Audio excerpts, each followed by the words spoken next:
On PC and mobiles, I will show you in a few moments how to join a Trap Discord server. It's the same method on both PC and mobiles. For this, we will open a browser on your PC or mobile. Can be whichever. In my case, I will use Microsoft Edge. Now click on URL bar and type this URL to be able to join this Discord server.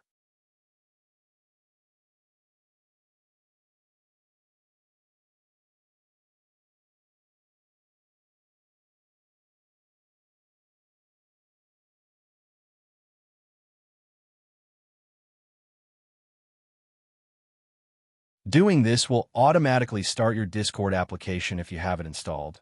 Then click Join, and you'll have access to the Discord server.